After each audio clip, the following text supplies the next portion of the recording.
DRJ Kids।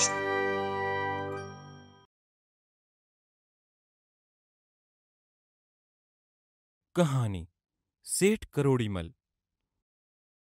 चांदनीपुर गांव में करोड़ीमल नाम का एक सेठ रहता था।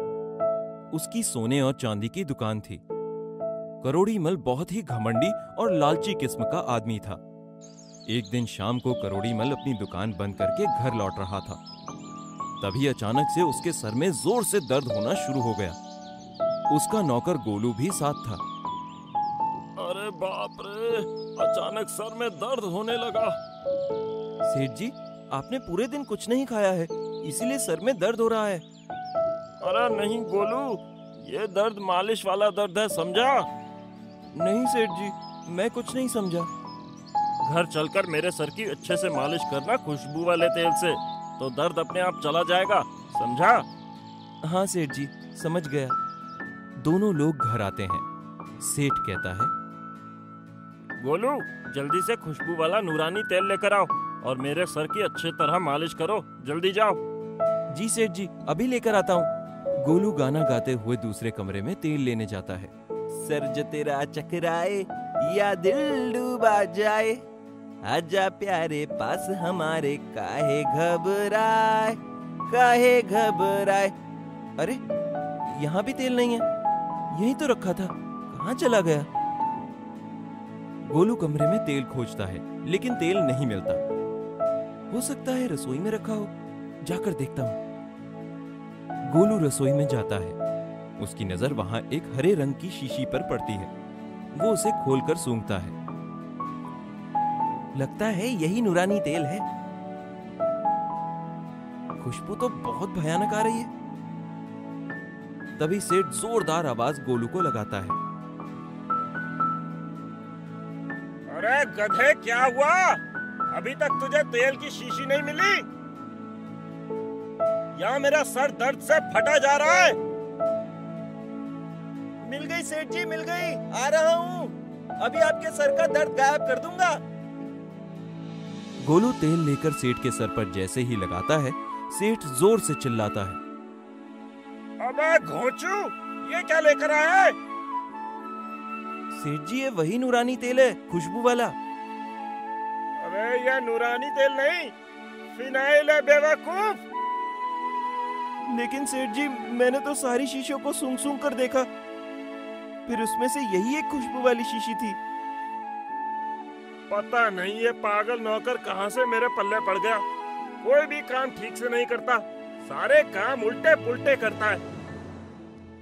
गलती हो गई सेठ जी, माफ कर दो।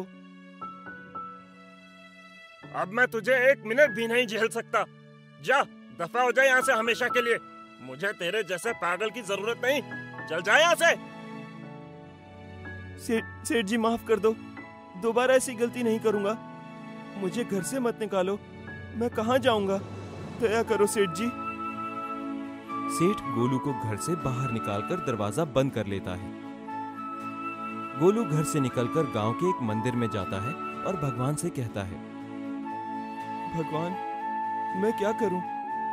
मैं अच्छा काम करने जाता हूं तो बुरा हो जाता है, सीधा करने जाता हूं तो उल्टा हो जाता है। भगवान, आप ही मुझे मेरे कष्टों से मुक्त कराओ, मुझ पर दया करो भगवान। तभी मंदिर में जोर से शंख बजता है और एक 9 साल का बालक गोलू के सामने आता है। वो गोलू को एक बांसुरी देता है और कहता है, गोलू भाई, ये बांसुरी लो और हमेशा इस बांसुरी को अपने पास रखना। लेकिन बालक, ये बांसुरी तुम मुझे क्यों दे रहे हो? इसका मैं क्या करूं? गोलू भाई, ये कोई साधारण बांसुरी नहीं है, ये आपके सभी कष्टों को दूर करेगी। तुम्हें आज के बाद कोई मूर्ख या बेवकूफ नहीं बोलेगा। तुम जो भी काम करोगे वो अच्छा ही होगा और सबकी भलाई के लिए होगा। क्या सच में ऐसा होगा? हाँ गोलू भैया, इस बांसुरी को रोज सुबह एक बार बजाने से आपका पूरा दिन मंगलमय होगा और फिर सब लोग आपकी तारीफ करेंगे। धन्यवाद। मुझे ऐसा क्यों लग रहा है कि जैसे तुम कोई साधारण बालक नहीं हो? कहीं तुम कृष्ण कन्हैया तो नहीं? तभी बालक गायब हो जाता है। अरे, बालक कहाँ गया? मतलब वो सच में कृष्ण कन्हैया ही था। धन्य हो प्रभु, आपने मेरी बात सुन ली। आज से मैं हमेशा इस बांसुरी को अपने पास रखूंगा और लोगों का भला करूंगा। गोलू बांसुरी लेकर सेठ के घर की तरफ जाने लगता है। तभी रास्ते में कुछ लोगों के बचाओ बचाओ चिल्लाने की आवाज आती है। गोलू सामने से आ रहे एक आदमी से पूछता है, सुनो भाई, ये चिल्लाने की आवाज कहाँ से आ रही है? एक औरत का बच्चा कुएं में गिर गया है, वहीं से आवाज आ रही है। तो फिर मुझे जल्दी वहां जाना चाहिए। गोलू वहां से तेजी से निकल जाता है और कुएं के पास पहुंचता है। वहां बहुत भीड़ लगी हुई है और एक औरत जोर जोर से चिल्ला रही है, अरे कोई मेरे बच्चे को बचा लो, मेरे बच्चे को बचा लो। गोलू तुरंत बांसुरी बजाता है। तभी उसके पास एक रस्सी का बंडल आ जाता है। वो रस्सी अपने कमर में बांधकर कुएं में उतर जाता है। ऊपर से रस्सी को कुएं के बाहर कुछ लोग पकड़ लेते हैं। गोलू ने डूब रहे बच्चे को अपनी गोद में ले लिया और लोगों ने रस्सी खींचकर गोलू के साथ बच्चे को बाहर निकाल लिया। सभी लोग गोलू की जय जयकार करने लगते हैं। गोलू भैया की जय, गोलू भैया की जय, गोलू भैया की जय, गोलू भैया की जय, गोलू भैया की जय, गोलू भैया की जय। अरे वाह गोलू, आज तो तुमने बहुत ही बहादुरी का काम किया है। हाँ भैया, मैं तुम्हारा उपकार कभी नहीं भूलूंगी। वहां से निकलकर गोलू सेठ के घर जाता है। सेठ उसको देखकर कहता है, कहाँ चला गया था तू? मैंने गुस्से में कह दिया था, चल खाना खा ले। नहीं सेठ जी, पहले आपके सर का दर्द ठीक करूंगा, फिर खाऊंगा। अब क्या इलाज करेगा? ये बांसुरी ही इलाज है। फिर से तो मेरा दिमाग खराब कर रहा है। लगता है फिर तुझे पागलपन का दौरा पड़ा है। नहीं नहीं सेठ जी, आप अपना सर एक बार इधर कीजिए तो फिर देखिए दर्द कैसे गायब होता है। गोलू सेठ जी का सर धीरे धीरे दबाता है। सेठ को आराम लगता है और वो सो जाता है। लगता है सेठ जी को आराम पड़ गया है, इसीलिए गहरी नींद में सो गए हैं। अब मैं खाना खाकर सो जाता हूँ, सुबह उठकर दुकान भी तो जाना है। अगले दिन सेठ जी अपनी दुकान पर बैठकर हिसाब कर रहे थे और गोलू कुछ काम कर रहा था कि तभी 2-3 आदमी सेठ की दुकान पर आते हैं और गोलू की तारीफ करने लगते हैं। सेठ जी राम राम। राम राम भाई। सेठ जी, आपका गोलू तो बहुत ही बुद्धिमान और बहादुर निकला। वो कैसे भाई? अरे कल गोलू ने कुएं में छलांग लगाकर एक बच्चे की जान बचाई है। बहुत ही बहादुरी का काम किया है गोलू ने। अच्छा, क्यों गोलू, क्या ये बात सच है? हाँ सेठ जी। हाँ, मुझे याद आया, कल तुमने मेरे सर की ऐसी मालिश की कि मुझे बहुत अच्छी नींद आई। ऐसी नींद मुझे पहले कभी नहीं आई थी। सेठ जी, गोलू जैसा सेवक भगवान हर किसी को दे।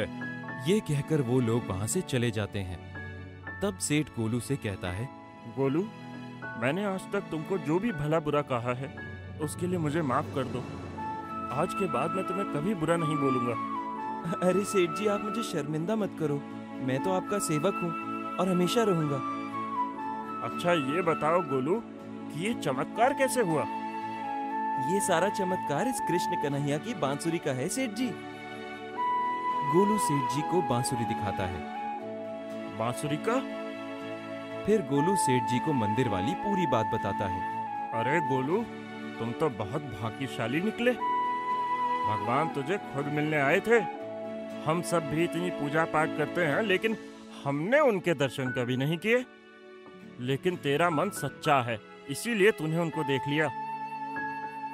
तभी बांसुरी की धुन बजती है और एक आवाज आती है, कभी किसी को कम नहीं समझना चाहिए।